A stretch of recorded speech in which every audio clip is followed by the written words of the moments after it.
Arab രാഷ്ട്രങ്ങളിൽ നിന്ന് ഇറക്കുമതി ചെയ്യുന്ന പ്രത്യേകതരം ഈന്തപ്പഴങ്ങൾ കൊണ്ട് സമ്പന്നമാവുകയാണ് നോമ്പ് വിപണി. രുചിയും ഗുണവും ഏറെയുള്ള ഇനങ്ങൾക്ക് വില കൂടുതലാണെങ്കിലും ആവശ്യക്കാരും ഏറെയാണ്.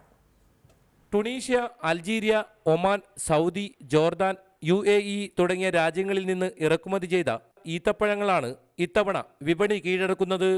കിലോയ്ക്ക് 60 മുതൽ 450 രൂപയോളം വിലയുള്ള ഈത്തപ്പഴങ്ങൾ വിപണിയിലുണ്ട്.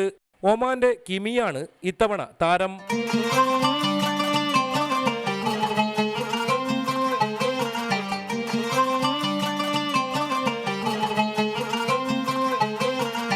ഈത്തപ്പഴം പോലെ തന്നെ പ്രിയപ്പെട്ടതാണ് കാരക്കയും. വൈറ്റ്, ബ്ലാക്ക് എന്നീ 2 ഇനങ്ങളിലായുള്ള കാരയ്ക്കയ്ക്ക് 200 മുതലാണ് വില. 250 മുതൽ 700 രൂപ വരെയുള്ള സാധനങ്ങളുണ്ട്. പിന്നെ ഡ്രൈ ഫ്രൂട്ട്സിൽ ആപ്രിക്കോട്ട്, വാൾനട്ട് ഇങ്ങനെയുള്ള സാധനങ്ങളാണ് കൂടുതൽ വിറ്റഴിക്കുന്നത്. അത്തിപ്പഴത്തിനാണ് ഇപ്രാവശ്യം ഏറ്റവും കൂടുതൽ വിലയുള്ളത്. ഈത്തപ്പഴത്തിനും കാരയ്ക്കും പുറമെ അത്തിക്ക, ഉണക്കുമുന്തിരി എന്നിവയും ഏറ്റവും കൂടുതൽ വിറ്റുപോകുന്ന ഇനങ്ങളാണ്. അതോടൊപ്പം ചെറി, കസ്കസ്, ഇസാബ്ഗോൽ എന്നിവയുമുണ്ട്.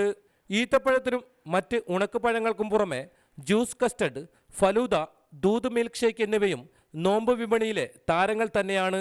ക്യാമറമാൻ പ്രവീൺ ധർമ്മശാലിക്കൊപ്പം KV ബൈജു, റിപ്പോർട്ടർ, കാസർഗോഡ്.